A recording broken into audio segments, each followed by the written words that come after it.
Snark Squad. Babes, we are back on our book talk bullshit. Oh, we absolutely are. And honestly, we couldn't be happier. Truly. We need to give a shout out to Sierra. Yes, shout out to Sierra. Because, babes, you slid into our DMs and told us to cover this show. You practically demanded it, honestly. And, babes, we listen. So here we are. Let's set the scene. Casamigos margaritas are fucking back. Amen. Amen to that. Because, babes, we just knew this was going to be amazing. Cheers. Cheers. And cheers to the absolute mess we are about to unpack today. Oh, my God. The mess is so real. Because, I mean, we really need to talk about what happens when the, absolute desperation of modern motherhood just completely collides with the darkest, weirdest corners of the internet economy. Literally the darkest corners. Right. There is truly nothing like a margarita to prepare the soul for questionable life choices, early 20s delusion, and, the crushing weight of capitalism. Yes. Oh, my God, yes. Because I have read the book. I devoured the original book by Rufi Thorpe. You were literally unreachable for a weekend. I had to. I literally had to hit pause on my entire life to finish it. And babes, I have thoughts. I have so many feelings. My heart is literally still racing from it. I could tell from the all caps text you were sending me at 3 in the morning. I was unwell. From the very first page, I was completely sucked in. You know me, I am like an emotional reader. I feel things so deeply. You cry at laundry detergent commercials. Shut up. But seriously, I don't just read a story. I absorb it into my bloodstream. And with Margo, I just felt her heartbreak. I felt her anxiety sitting right in my chest. It definitely induces anxiety, I'll give you that. When she was nervous about the baby, I was physically sweating on my couch. When she was sad, I was crying in my bed at 2 in the morning, staring at the ceiling and just completely reevaluating my own life. A classic book talk spiral. Exactly. You completely rewired my brain. I just wanted to jump into the pages and give her a hug and like a Visa gift card. Well, I will say, knowing how much you emotionally invest in fictional characters, I am not surprised you completely spiraled over this one. I couldn't help it. But, as someone who tends to look at the actual mechanics of a story, like the engine under the hood, so to speak, my first impression was actually about the structure of the writing. Oh, here we go with the English major brain. I can't turn it off. The book is doing something very intentional and honestly a little sneaky. It constantly reminds you that it is just a story told by an author. Wait, what do you mean? It shifts between first-person and third-person perspectives constantly. It's an aggressive stylistic choice.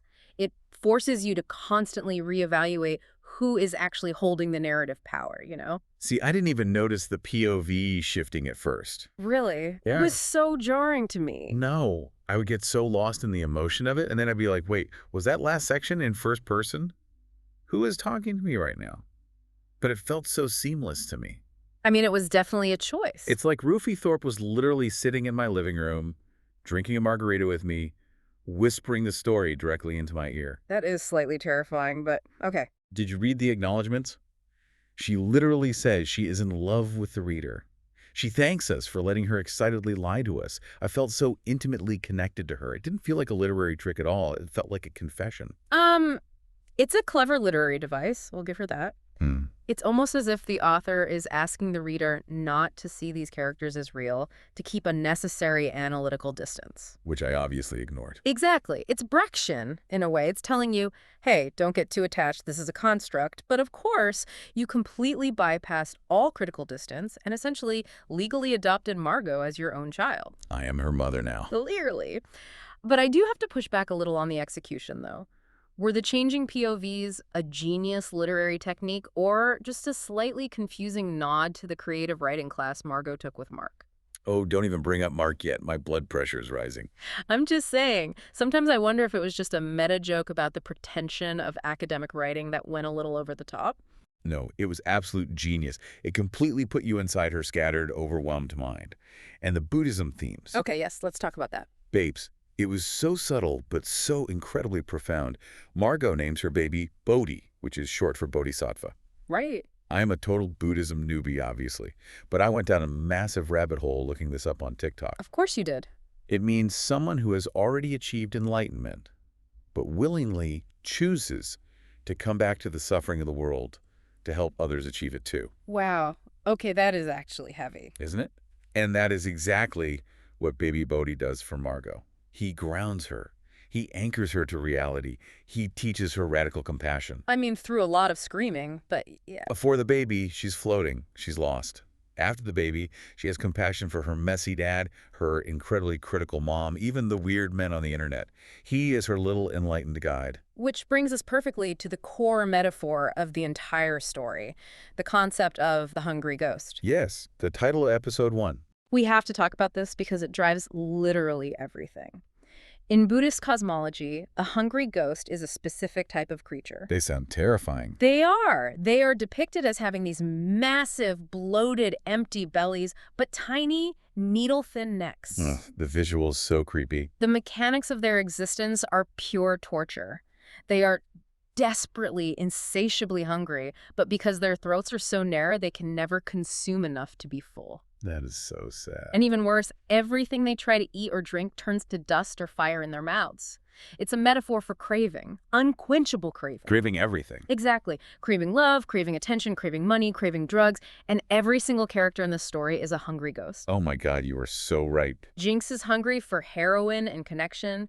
Cheyenne is hungry for beige, middle-class security. Huh? Margo is hungry for love and validation. It's highly symbolic, sure, but it also perfectly encapsulates the modern attention economy. Yes, because she literally names her OnlyFans account after it. Which is wild. Yeah. She takes the thing that was meant to keep her small and starving, and she weaponizes it to feed her child. I just love how the book spoke to things I didn't even know other people thought about. It felt so seen. It definitely taps into the current zeitgeist. But let's be clear.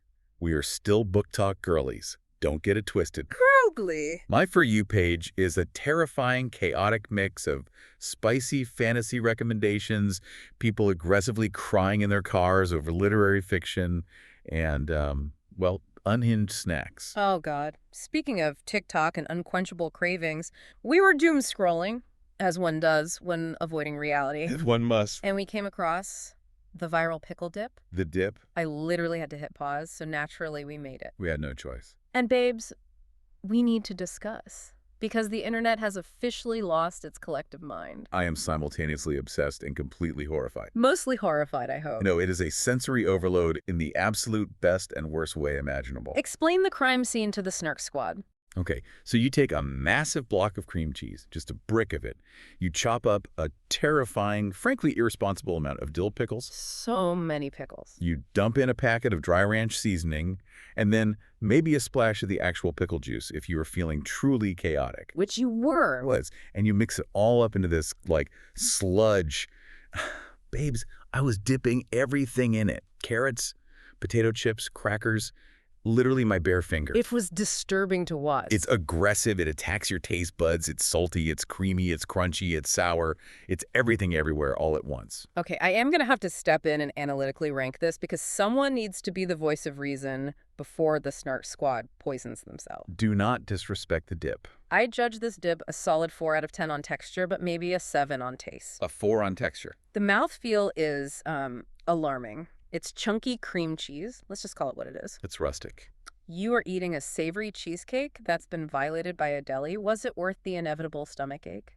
Marginally. I would eat it again right now. But honestly, it definitely pairs well with the sheer chaos we are about to discuss with Margo's financial decisions. So true. It has that exact same energy, impulsive, slightly nauseating, but weirdly addictive. Real talk. The reason we are so invested, one thing we liked, the book, was actually super relatable. Painfully relatable. Margo's desperation is something you can practically taste. Yeah. And babes, we have high hopes for this show. Apple TV Plus is just churning out these incredible premium adaptations right now. Yes. And seeing Elle Fanning brought this mess to life is everything I needed. She is perfect. They really are nailing the tone. And we've said this before on the channel, we are honest here. We don't hide our pasts. You're an open book. One of us had a Feet Finder account. My God, stop. I say this as a joke, but honestly, Spiral. I had to pause for a bit when I remembered that. I am sweating. The side hustle economy is real, babes. The absolute desperation of looking at your bank account and realizing your current 9-to-5 is mathematically incapable of covering your basic existence. It's rough out here. It pushes you to the fringes. I am dying laughing. Yeah. I'm completely spiraling.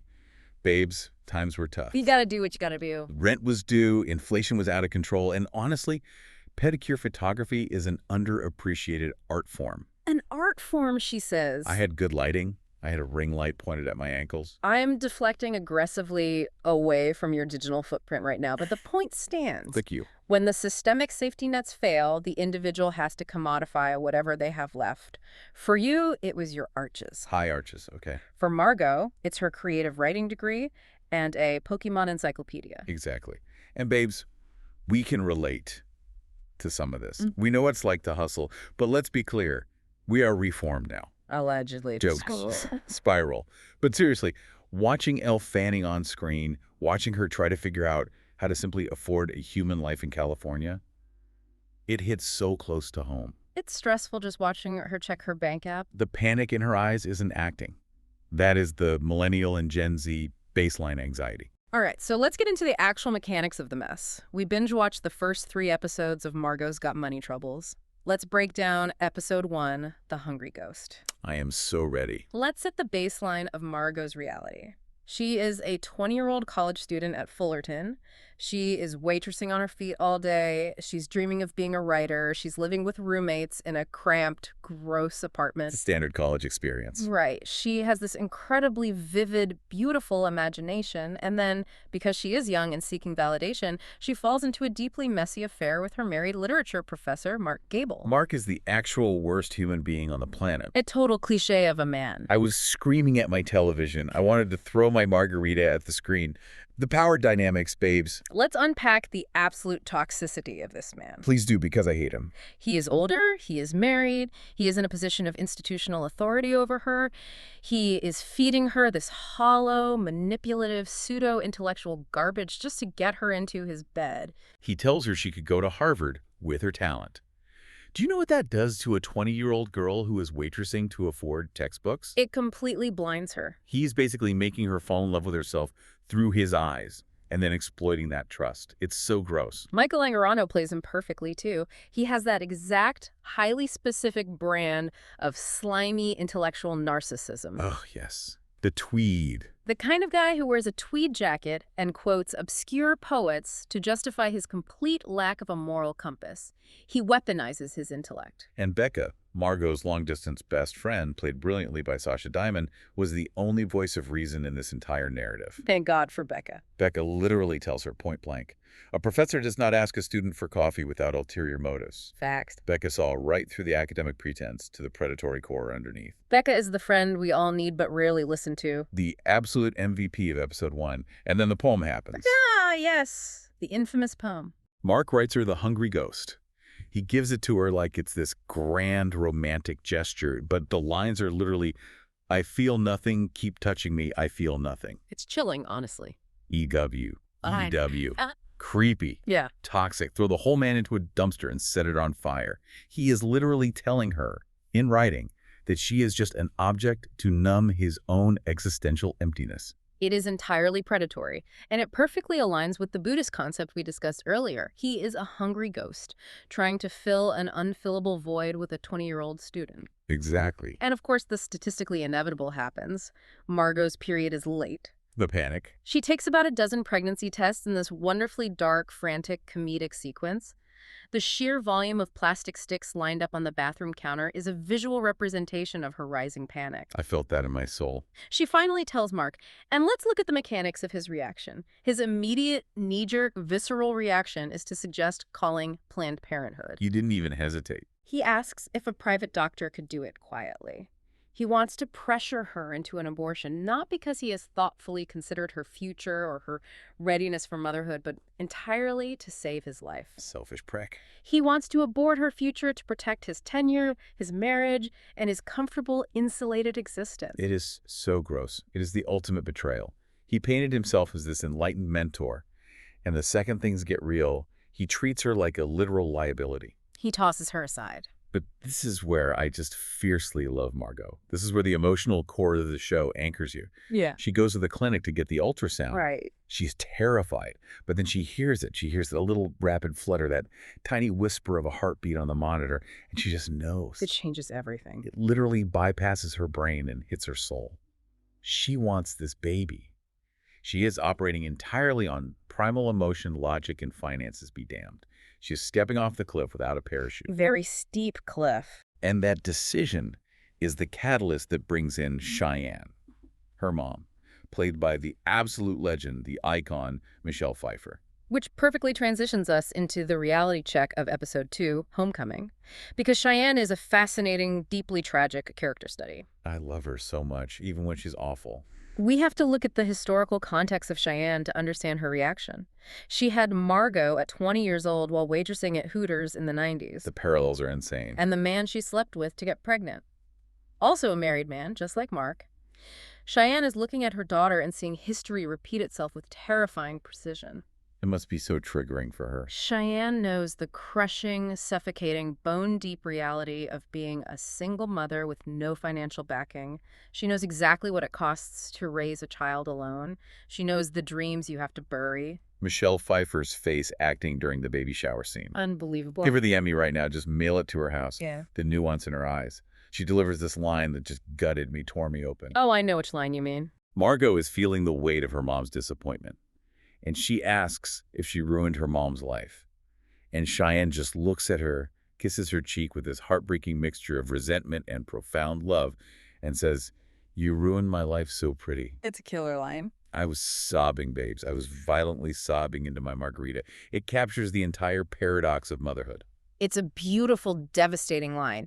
But we also have to analytically examine Cheyenne's actions because she is a highly flawed protector. She has issues, for sure. Her entire identity, her entire survival strategy is a game of optics. She uses her beauty and her performance of traditional femininity as currency. She has learned that looking perfect is the only way to stay safe. It's all about the surface for her. In this episode, Margo brings baby Bodhi home from the hospital, and the romanticized illusion of motherhood shatters instantly. Oh my God, the colic. The reality hits like a freight train. The colic is endless. The baby will not stop crying. It is a relentless physical assault on the senses. I was getting a headache just watching it. And Margo's roommates, who did not sign up for a screaming infant in their tiny apartment while they are trying to study for their biochem exams, just pack up their bags and bail. Except Susie.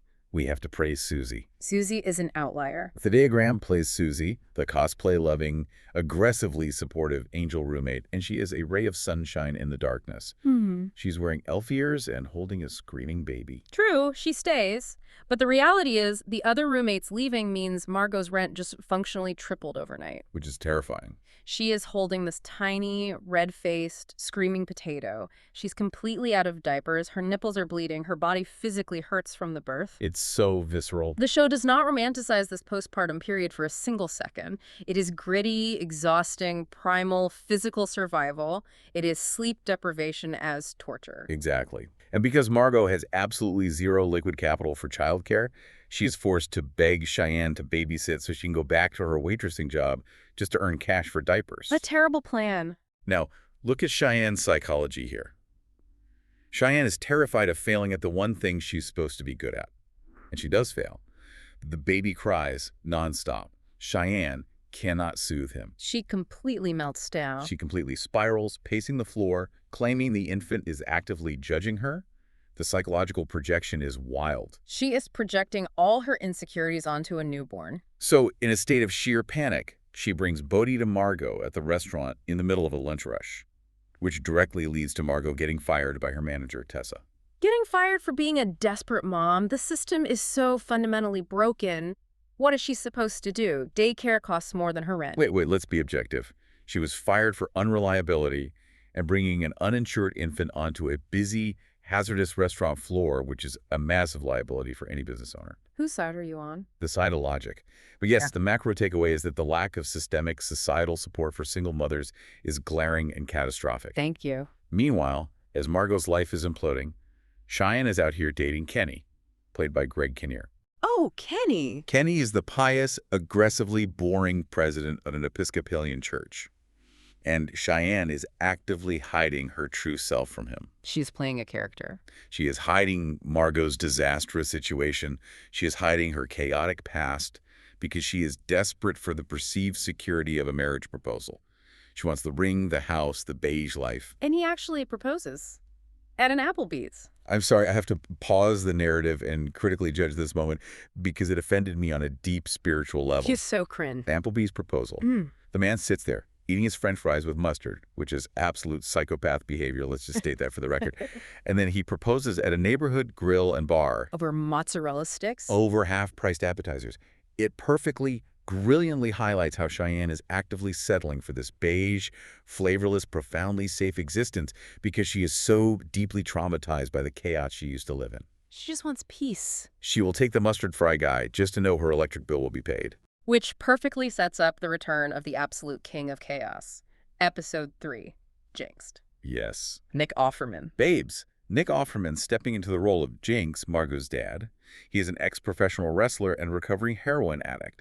He literally just got out of an inpatient rehab facility.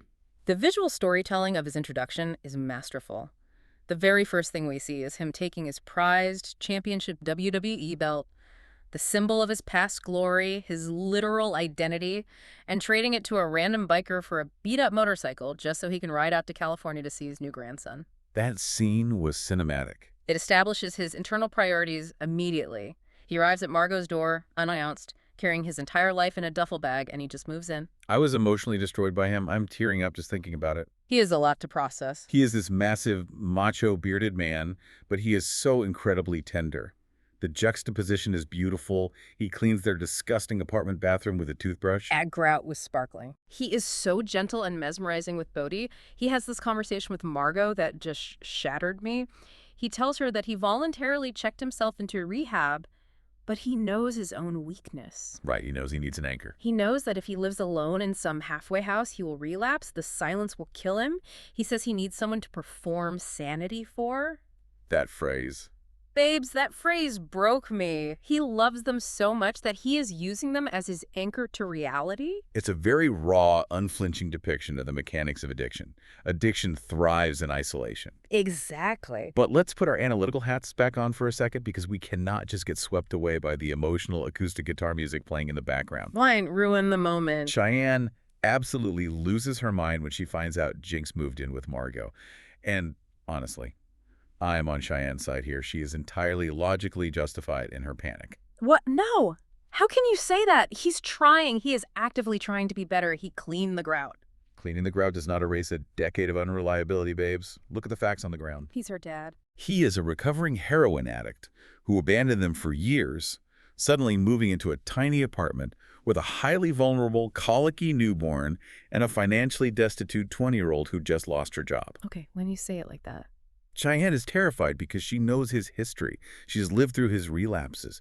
She tells Margo, to her face, to stop making impulsive, catastrophic decisions without thinking of the long-term consequences. And Margo just ignores her. And Margo just stubbornly defends him. It's classic book talk delusion, romanticizing the broken man who is trying.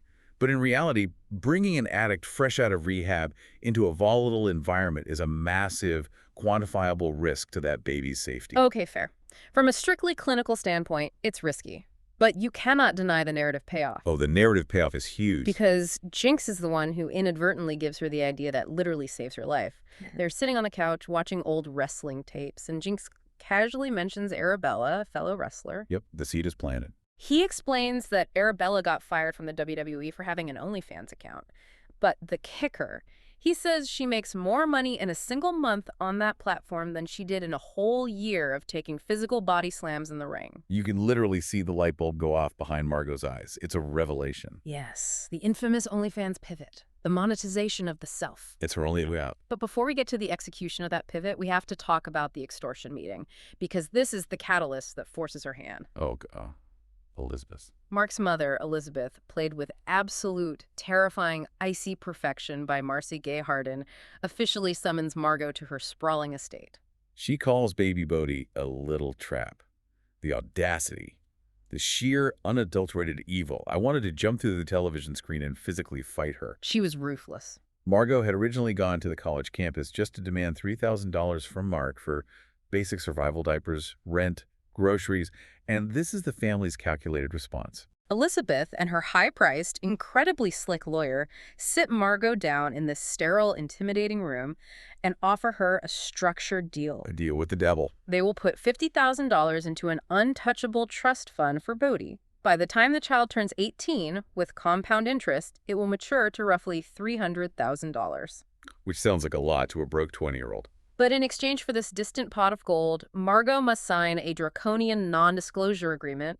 She must drop out of Fullerton College immediately to avoid any institutional scandal, and she must legally agree to never speak to Mark or his family ever again. So messed up. She's being legally gagged and socially banished. And Margo signs it. She signs the paper.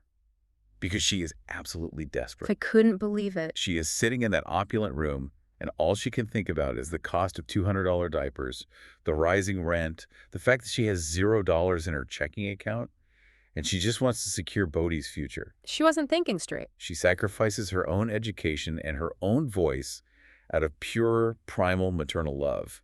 It is tragic. It is tragic, yes, but more importantly, it is financially catastrophic. We will definitely dissect the brutal math on that decision shortly. Oh, I know you. But with the NDA signed, Margo walks out of that house with absolutely zero immediate liquid cash in her pocket because a trust fund maturing in 2044 does not buy groceries today. Nope, not a single diaper. So she goes home, opens her laptop, and sets up her OnlyFans account. And she names it Hungry Ghost. Reclaiming the narrative, babes. She is taking the insult and turning it into her brand. And her niche. How does she differentiate herself in a saturated market?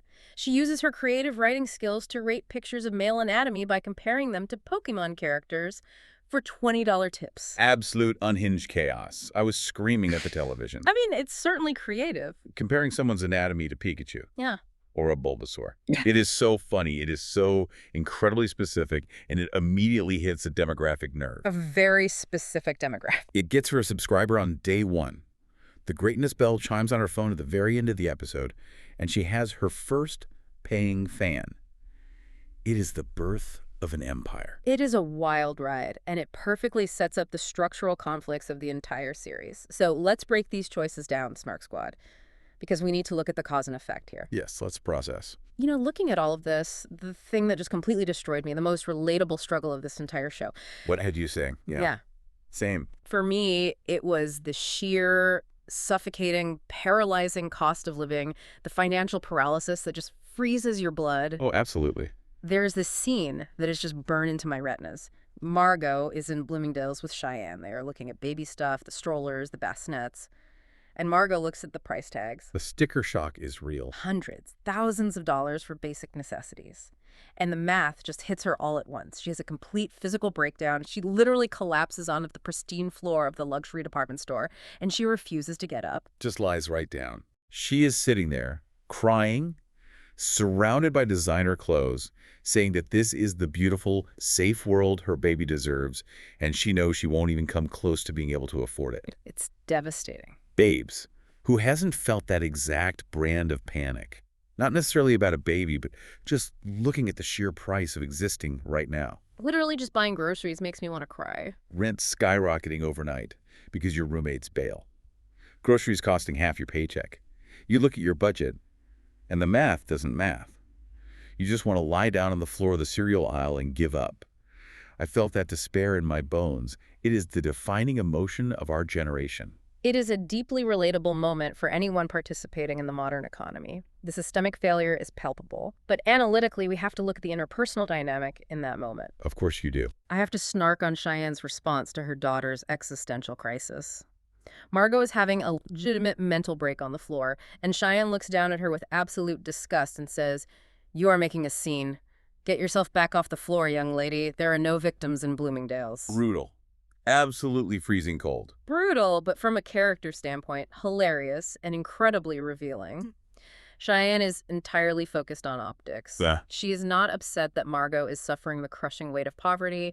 She is furious that Margo is being tacky in a luxury department store. So true. It perfectly encapsulates their dynamic. Margo is feeling everything at a level 10, experiencing the raw emotion of the world, and Cheyenne is just frantically trying to maintain the facade of middle-class respectability. Cheyenne's survival strategy is pretending everything is fine, and Margo is shattering that illusion in public. It's so true. The generational divide in how they handle trauma is fascinating.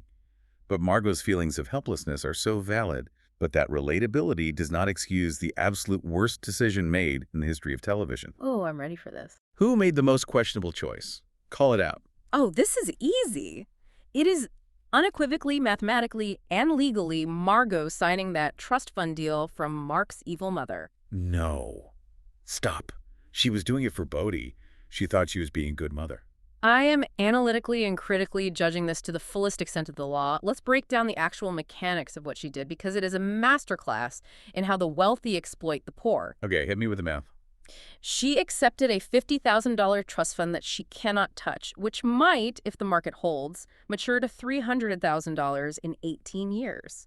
Do you know how the family court system actually works? Obviously not. Do you know what 18 years of court-ordered, legally mandated child support from a wealthy, established, tenured university professor and his multimillionaire family would actually amount to? A lot more than that. We are talking about garnishing wages. We are talking about proportional asset distribution. It would be way more than a delayed $300,000 payout. But she was operating in a thick fog of postpartum exhaustion. She didn't have a lawyer. She didn't even have a full night's sleep. Which is exactly why she shouldn't have signed anything. She was surviving on an orange meal, which is literally just a glass of orange juice and a bag of cheddar sun chips, by the way. When you are in that level of primal survival mode, you don't think about compound interest. You have to think about compound interest. You don't think about family court litigation or subpoenaing bank records. You just think, my baby has a nest egg. I did something good. Exactly. And that is exactly what Elizabeth's high-priced lawyer was banking on. They preyed on her exhaustion. She didn't read the contract thoroughly, she didn't bring legal representation, and she didn't even attempt to negotiate. She was intimidated. Signing that NDA wasn't a safety net, it was a financial straitjacket. She essentially sold her voice, her bodily autonomy, and her child's rightful inheritance for the price of a used Honda Civic, thinking she bought a mansion. That is a brutal comparison, but true. She let an incredibly wealthy, litigious family buy off their lifelong moral and financial responsibility for absolute pennies on the dollar. 50 grand is a rounding error to Elizabeth. A rounding error. Ugh. Margo let them completely off the hook and voluntarily gave up her own college education in the process. It was a catastrophic, generational financial mistake. I hear you. And objectively, mathematically, yes, it was a terrible financial move. But I will always defend her emotional desperation. She wanted to be a martyr for her son. She thought she's falling on her sword to protect him from the mess she created. Thank you for conceding the math, which brings us perfectly to her other major financial pivot, the one that is supposed to save her. So we have to debate this. Margo's OnlyFans business model. Is it a genius hustle, or is it just pure, unadulterated chaos? Let's analyze. I am going to be fiercely emotionally supportive of my girl here. Color me shocked. I think it is incredibly smart.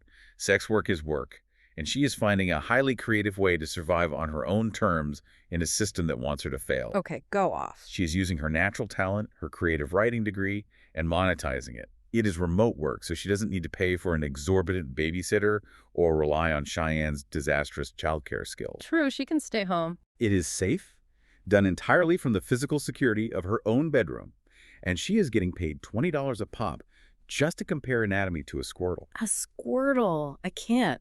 It immediately solves her diaper money crisis without her having to leave Bodhi's side. I think it is an empowering, brilliant, modern solution to an ancient problem. She is an entrepreneur. It is pure chaos. Right. Analytically, it is a ticking time bomb wrapped in a lawsuit. Let's look at the facts on the board. Don't ruin this for me.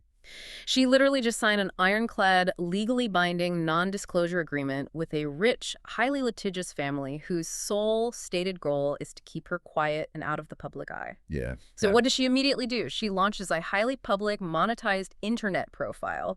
And what username does she pick?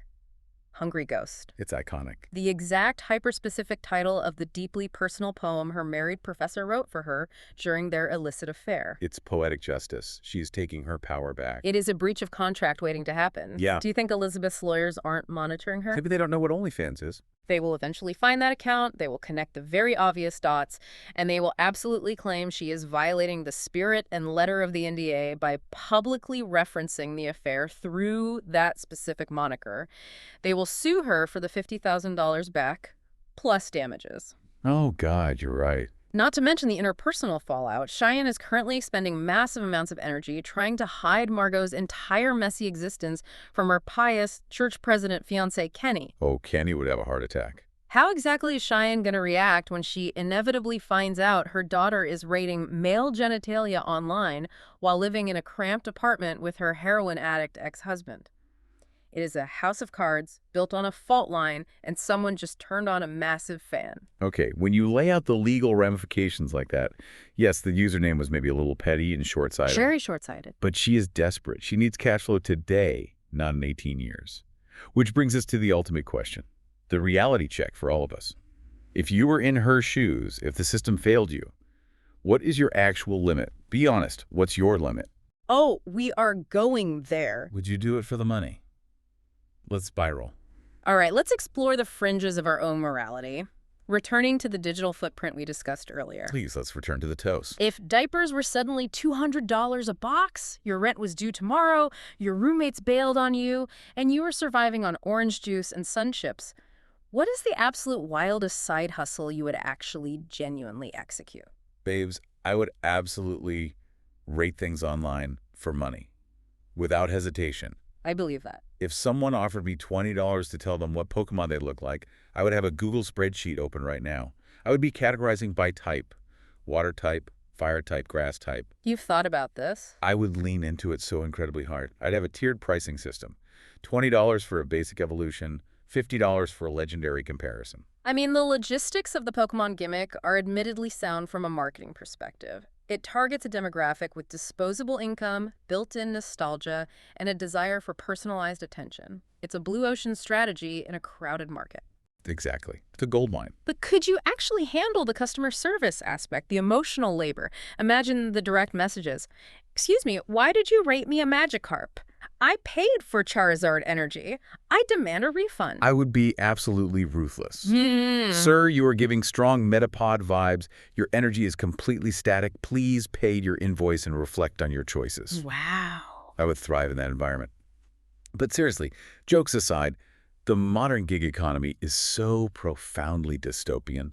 We are all just out here constantly trying to figure out how to monetize our hobbies, our bodies, our thoughts, just so we can afford basic groceries. It's exhausting. If we weren't doing these shows, if we didn't have this channel, would I be selling pictures of my toes holding a copy of a Sarah J. Maas book? I'm not saying no. The hustle's exhausting, but it's mandatory. And that is the terrifying macro reality of our generation. Yeah. We are all just one rent hike, one medical emergency, or one broken transmission away from exploring the outer limits of subscription-based platforms. We are all dancing on the edge. Personally, I wouldn't do the Pokemon thing. I would probably just lean into my natural skill set, my Snark. Oh, you would destroy people. I would charge people on the internet to aggressively critique their life choices, a digital Simon Cowell for your personal budget and relationship decisions. Oh my God, you would make millions. People absolutely love to be judged. It's a kink. You could charge a premium, pay me $50, and I will tell you exactly why your boyfriend is garbage based entirely on his Spotify-wrapped data. I am trademarking that business model immediately. It's pure profit. See?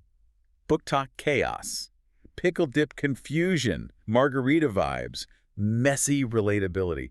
This show really has everything. It makes you laugh out loud, it makes you violently sob, and it makes you deeply question every single financial decision you've ever made in your entire adult life. And it leaves us with a massive amount of philosophical and practical implications to ponder. It's always thinking. As we wrap up this analysis, let's look at the bigger picture. We have this beautiful, messy, highly dysfunctional found family forming in that tiny apartment. Margo, Bodhi, Susie, Jinx. But we have to ask a provocative question based on the trajectory of everything we've just unpacked. I'm scared, but okay. Margo is doing all of this for Bodhi. He is the absolute center of her universe. But how is he actually going to feel in 18 years? Let's project into the future. Oh, wow. When he turns 18, he's going to cash a $300,000 trust fund from a wealthy family that actively paid to banish him from their bloodline. And at the exact same time, because the internet is forever, he's going to realize that his mother's digital footprint is inextricably tied to a Pokemon anatomy rating side hustle that literally paid for his childhood diapers. That is so intense. How does a kid process that level of complex legacy? Oh, wow. That is a lot. That is years of intensive therapy for an 18-year-old to unpack. It really makes you think about what we leave behind for our kids, both financially and digitally. Is the money worth the story attached to it? Yeah. Exactly. It's the ultimate modern dilemma. So, Snark Squad, it's your turn to weigh in on the madness. Have you read the book? Did you feel the shifting perspectives? Would you try the pickle dip? And babes, what's the wildest side hustle you'd consider? Be brutally honest in the comments. We want to judge you. We want to hear it all. Don't forget to rate, review, subscribe. Send us your unhinged submissions. Send this to your Book Talk bestie who is currently thinking about texting their toxic ex. Stop them right now. Thank you to the incredible Snark Squad for always riding with us through the madness and the margaritas. Sierra, this one was entirely for you. Stay booked, stay broke, and we'll see you on the Snark side.